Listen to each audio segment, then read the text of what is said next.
pimpinan-pimpinan negara ini.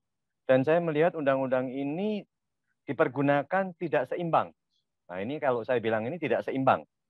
Saya udah katakan, pembunuh yang paling kejam di saat ini, bahkan sejak zaman dulu lah, zamannya Hitler, ya bisa pembunuh yang paling kejam, sadis.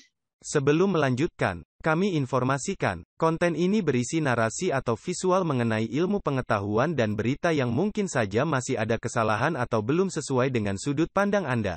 Reaksi Nusantara mengajak Anda untuk mempelajari materi di dalam video ini, sebagai edukasi sekaligus mengkoreksi dan validitas materi yang terkandung di dalamnya dari sudut pandang Anda atau dari narasumber yang berbeda. Simak materi video ini sampai selesai supaya benar-benar paham sebelum Anda berkomentar. Dan bagikan link video ini ke media sosial lainnya supaya mereka bisa memberi dan berbagi pengetahuan bersama kita. Terima kasih dan salam damai untuk Indonesia bersama Reaksi Nusantara. Ya, shalom Mbak Paul. Shalom. Tes suara dulu, bagaimana? Mantap. Terdengar ini ya, nggak kecil ya? Merdu. Oke, haleluya. Shalom buat teman-teman semua. Dengan judul itu ya, Ibu Pertiwi memangsa Pak ya. Kalau menurut saya sih sebenarnya begini Pak. Pemimpin kalau tidak mau dikritik, itu berarti pemimpin yang baperan. Jadi undang-undang, saya melihat banyak undang-undang yang mesti direvisi. Ini karena korban daripada undang-undang, jadi semua diterapkan untuk menjaga kewibawaan pemerintah atau pimpinan-pimpinan negara ini. Dan saya melihat undang-undang ini dipergunakan tidak seimbang. Nah ini kalau saya bilang ini tidak seimbang. Kalau menurut saya sih nggak usah banyak-banyak deh. Benahin deh undang-undang semuanya itu, terutama undang-undang ITE itu yang pasal karet itu betul-betul memang karet Pak, nggak bisa diapa-apain. Jadi selalu dipergunakan. Dan korbannya adalah anak-anak bangsa sendiri.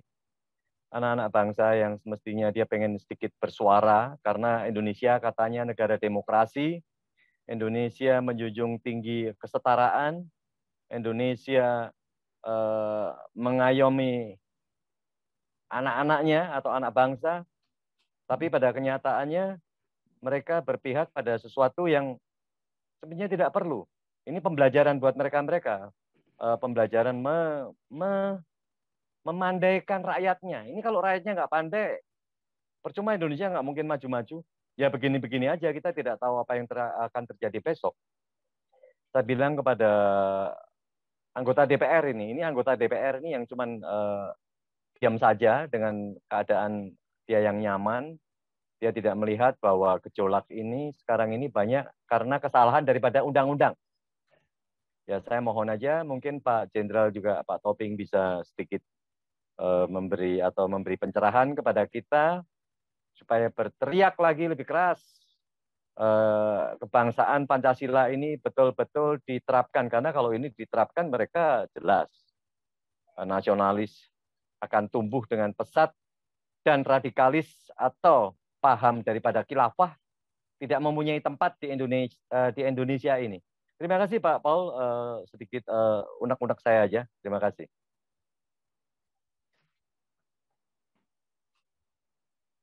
Oke, silakan Pak Jenderal. Lanjut.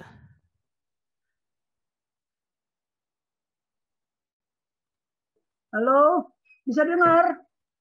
Siap. Jelas, Pak. Baiklah. Mantap Selamat kali. malam untuk yang ada di Indonesia. Selamat siang yang ada Siap, Komandan. Oke. Praise the Lord. Haleluya. Haleluya. Saya baru diteleponi para jenderal ngamuk-ngamuk ke saya. Gara-gara katanya kurang ngukik. Gimana mau kurang ngukik lagi? Ya kan? Baik, jadi begini, Pak Paul, coba tayangkan dulu yang saya kirim barusan ke Bentar, WA. lagi saya pindahin ke Google Drive. Sambil saya menjawab dulu ya, menjawab pertanyaan tadi. Dari Pak Endro, sebenarnya dari awal kan sudah saya sampaikan, menghancurkan Indonesia tidak perlu mengirimkan peluru kendali, cukup dengan aturan. Itu yang disampaikan John Nesbitt. Globalisasi come without a ruler. Ruler itu pengatur, sang pengatur itu nggak ada. But it comes with a rule, dengan aturan. Sejak reformasi, nanti kita bongkar semualah. Undang-undang, rancangan undang-undang, semua kalau perlu kita bongkar. Ini yang menghancurkan ingin menghancurkan negara kesatuan Republik Indonesia. Satu lagi ingin apa? Ingin merubah pemerintahan yang sah. Saya garis bawah ya, ingin merubah pemerintahan yang sah dengan aturan undang-undang. Dan undang-undang itu ternyata pesanan. Pesanan siapa? Rekanan. Ya harus kita buktikan. Kita buka habis lah. Kalau tidak, negara ini hancur 2024. Maaf nanti Pak Endro ya, sebenarnya filenya udah saya kirim sama Pak Paul, tapi kita belum sempat membahas. Ada dinamika, namanya perkembangan situasi yang tidak bisa kita bendung. Dari awal sudah saya katakan, ya ada dua kekuatan yang luar biasa yang tidak bisa kita kendalikan. The power of time. Jadi kekuatan waktu ini nggak bisa. Sudah itu lagi kedua, the power of change. Apa yang terjadi di Israel sekarang, konflik Israel sama Palestina, itu kan akibat apa? The power of change sama the power of time. Kalau kita mau kupas lagi ya, mengapa terjadi di saat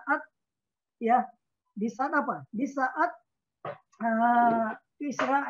negara Israel memperingati hari apa? Hari Yerusalem. Kedua, mengapa di saat bulan Ramadan? Ya kan? Yang ketiga, mendekati hari kemerdekaan Israel. Ini didesain nggak? Didesain oleh siapa? Karena lawannya Israel itu Hamas. Hamas itu kan menginginkan apa? Sudah saya katakan dari awal, yang namanya teroris, dia ingin memblow up. Memblow up apa? Drama. Ya, drama. Seolah-olah, wah, siapa yang menciptakan konflik? Seolah-olah supaya terjadi ledakan ya kemanusiaan. Nah, gobloknya orang kita ini merasa itu adalah persoalan kemanusiaan. Dari awal sudah saya katakan kan, pembunuh yang paling kejam adalah siapa? Kepemimpinan. Nah ini kepemimpinannya Israel atau kepemimpinannya Hamas. Saya udah katakan, pembunuh yang paling kejam di saat ini, bahkan sejak zaman dulu lah, zamannya Hitler. Ya, bisa pembunuh yang paling kejam, sadis, dasar daya hancurnya, ya kepemimpinan. Kenapa? Mampu membunuh jutaan manusia. Itulah kepemimpinan. Makanya saya mengangkat kepemimpinan negarawan. Nah di Indonesia terjadilah, ya kalau kita amatilah, setelah reformasi aja nanti kita kaji. Kepemimpinan mereka kepemimpinan negarawan, atau kepemimpinan kelompok, atau kepemimpinan partai. Apakah kepemimpinan mereka berkarakter nasional, keindonesiaan, atau berkarakter negara lain? Saya udah bilang kan, situasi yang berkembang, itu tadi, perubahan. Perubahan itu ada transnasional apa? Transnasional ideologi. Ya, akibat apa? Akibat terjadi perubahan juga di Timur Tengah. Kan saya katakan, kemarin sudah saya awali, bahwa Erdogan itu, sejak dia terpilih jadi presiden, ingin apa? Ingin mengembalikan kejayaan khilafah sampai ke Indonesia. Nah sekarang lah, kalau kita negara non-blok, kenapa masih ada OKI? Karena OKI dengan non-blok itu beda. Nah ini kan menjadi musuh. Kita menciptakan musuh juga. Boleh aja lah kita negara mayoritas Islam. Tapi kalau untuk pertarungan kepentingan, harusnya kan dipikir dulu. Ya, dipikir dulu bagaimana proses pengambilan keputusan. Kenapa kita memihak satu negara dan memusuhi satu negara? Apa dasarnya? Makanya nanti hari Rabu udah permintaan Pak Paul juga. Tadi saya juga diteleponi sama teman-teman saya. Ding, tolonglah. Gimana supaya lebih menukik dan lebih tajam? Iya, kemarin saya waktunya kan terbatas. Jadi nanti kita buka semua. Buka semua dengan perkembangan situasi. Perkembangan situasi kan sudah saya katakan kemarin. Kalau kita mau lihat situasi, permusuhan atau konflik antara Israel dengan Palestina, kita harus buka sejarah. Ingat nggak kita katakan dulu? Kita buka sejarah. Day by day, year by year, ya biar tahu. Karena semuanya kan membawa pandangannya masing-masing. Coba kita angkatlah. Mengapa ada bangsa dan negara Israel? Siapa yang membentuk negara Israel? Ya kan, mengapa tanahnya itu harus di tanah Kanaan? Dan ini kan harus kita sampaikan karena tidak semua paham. Kenapa? Karena Tuhannya berbeda. Emangnya sama Tuhan kita dengan Tuhan-Tuhan mereka yang tidak setuju dengan Israel? Loh, yang menentukan Israel itu Tuhan yang Maha Kuasa kok. Yang menentukan Israel juga yang Maha Kuasa. Bahkan yang membawa Israel dari tanah Mesir, dari tanah penjajahan itu juga yang Maha Kuasa. Bayangkan 40 tahun di gurun, ya, tanpa menyangkol, tanpa menanam. Makanannya tiap hari jatuh, buah mana. Tiap hari baru. Sepatu baru, baju baru. Apa itu bukan bukti bahwa mereka itu memang pilihan Tuhan? Tapi mengapa Tuhan memilih Israel? Nah, yang begini-begini harus kita angkat di dalam apa? What was? Saya udah katakan what was. Sekarang what is going on di apa? Di Israel. Ya, sekarang di Timur Tengah. Apa? What was? What is going on? Oke, sekarang terjadi gencatan senjata.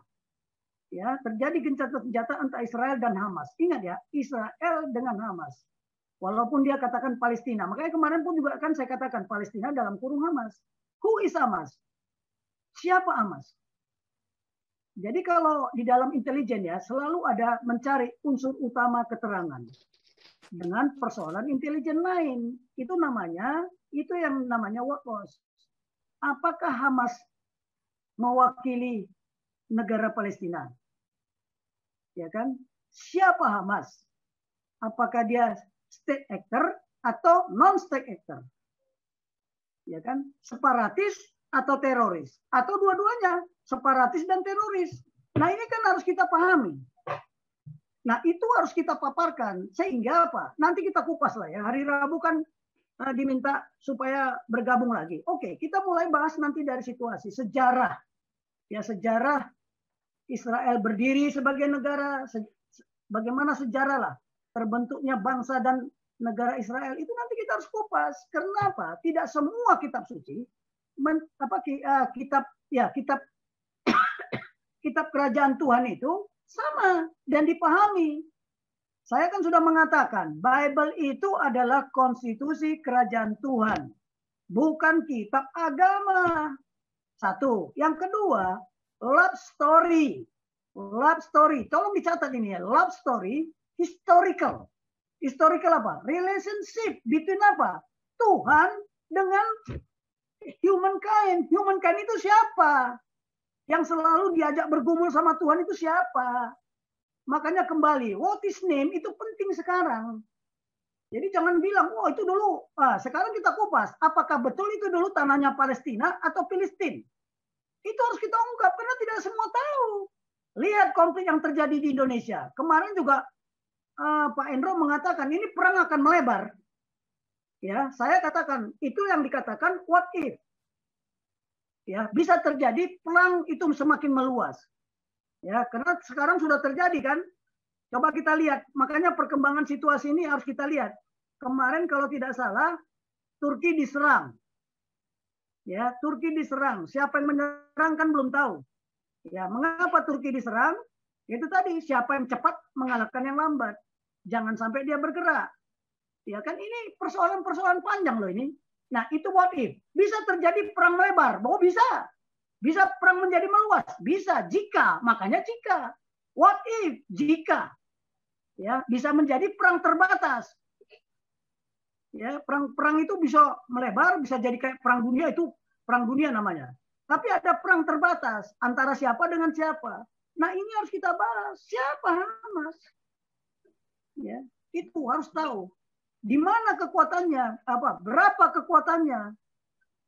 Apa saja kekuatan yang dimilikinya? Dia mungkin mau ceasefire. Kalau di dalam pertempuran militer ya, setelah bertempur sekian hari, biasanya seminggu, itu ada konsolidasi. Baik pihak yang menyerang maupun pihak yang diserang. Tapi kemarin pertempurannya sampai 11 hari ya. Biasanya seminggu itu sudah ada konsolidasi. Hitung kembali kekuatan saya ada berapa. Ya, kemampuan saya tinggal berapa. Kemudian logistik saya berapa. Semangat pasukan saya ada di mana. Itu harus dibahas. Nah, jangan-jangan gencatan senjata ini temporer. What if jika gencatan senjata dilanggar? Nah itu what if, jika. Kita nggak bisa memastikan pasti tidak. Tapi jika, itulah makanya kemungkinan peranggapan. Sekarang jika Turki menyerang, jika Iran menyerang, oh, ya ini Pak Endro mungkin menjawab pertanyaan yang kemarin-kemarin. Tapi itulah yang mau saya terima sampaikan. Terima kasih Pak Tobing. Terima kasih. Untuk siapa? Pak Sirait ya, Pak Sirait. Saya udah nyampaikan, mungkin dulu Pak Sirait nggak ikut. Bangsa Asia tidak bisa dipimpin oleh gaya persuasif. Udahlah. Sekarang tunjukkan sama saya, atau kita lihat sendiri, mana kepemimpinan persuasif yang negaranya sejahtera. Singapura, persuasif. Oh no. Singapura itu tangan besi. Malaysia, oh no. No persuasif, otoriter. Mana yang kita persuasif? Oh Cina, oh jangan tanya lagi kalau Cina. Yang mana yang persuasif? Karena kita beda, bangsa Asia tidak bisa. Karena berbeda DNA-nya. Diberi kebebasan, dia akan bebas sebebas-bebasnya. Tidak tahu lagi batas-batas mana yang harus yang boleh, mana batas-batas yang tidak boleh. Ini lihat aja setelah reformasi, merdeka sekali. Nah, yang begini-begini kita nggak ngerti kemana nanti larinya. Jadi yang dibutuhkan bukan otoriter lembut, tapi otoriter konstruktif. Hanya itu ada. Jadi kepemimpinan itu gayanya otoriter konstruktif, otoriter ya destruktif. Nah ini yang bahaya. Kalau sudah otoriter destruktif. Nah ini lagi mau persuasif, tapi destruktif. Nah, bisa nggak kita persuasif konstruktif? Kalau saya lihat, kepemimpinan sekarang melaksanakan apa? Persuasif konstruktif. Tapi lihat, yang menentang kok banyak sekali. Ya, ini tolong dilihat. Perubahan kepemimpinan negarawan sejak Indonesia merdeka, kita ambil sebatas waktu ya. Sejak Indonesia merdeka sampai Orde Reformasi ini, coba aja kita survei, belum perpolitikannya lagi. Waduh, nggak tahu lah. Makanya kalau Pak Endro bilang tadi aturan, nanti kita buka aja. Kenapa kita banyak sekali aturan? Itu pesanan atau memang kehendak sesuatu. Contoh aja lah, nggak usah jauh-jauh. Otonomi daerah. Ya, karena ada kelompok yang ingin negara ini federasi. Tapi mau bikin federasi, nggak bisa. Karena tidak sesuai dengan konstitusi. Diobok-oboklah lewat otonomi daerah. Apa yang terjadi? Otonomi daerah sudah semi federasi. Bahkan ada beberapa daerah lebih teristimewa. Ya ini mohon maaf lah, saya tidak usah, kita semua sudah tahu lah ya. Nah itu. Jadi kalau Pak Sirait tadi bilang, ya itu satu saya bilang, nggak ada kok apa otoriter lembut itu gimana? Saya belum ketemu itu literaturnya atau literasi yang saya baca otoriter lembut. Hati-hati makanya kita ini terjadi konflik terminologi dan konflik paradigm. Ketika Pak Endro, masalah Palestina, Israel bukan urusan kita, udah bergejolak. Itu namanya Pak Endro itu gebrak-gebrak rumputnya, keluar semua ular beludak itu. Ya, saya tetap memihak kepada Pak Endro. Nah nanti kita lihat bagaimana sih proses pengambilan keputusan. Saya kemarin diskusi, kenapa Jenderal Tobing bilang itu proses? Loh iya, yang terjadi sekarang kan bukan proses, tapi apa? Prosedur. Dari presiden disposisi ke Menlu. Menlu disposisi ke dirjen-dirjennya atau ketua besarnya. Dari sana turun ke PNS. Jadi prosedur, bukan proses. Tapi kalau proses, artinya melibatkan semua orang dong. Proses pengambilan keputusan, kita harus tahu dulu informasi yang akurat. Ya kan? Saya juga kaget. Coba, kemarin kita lihat saja lah ya. What is going on? Menlu berangkat ke PBB. Apakah hasil Menlu RI Palestina dengan Israel itu melakukan gencatan senjata? Padahal hasil kerja keras siapa? Mesir sama Qatar. Nah harusnya ditanya, mengapa harus Mesir dan Qatar? Mengapa capek-capek ke menyampaikan orasi? Waduh, yang memuji-mujinya banyak, padahal bodoh, memalukan gitu loh. Makanya saya bilang, saya mau nantang mari kita diskusi. Besok hari Rabu ketahuan jawabannya. Ya, saya tidak bilang siapa yang benar.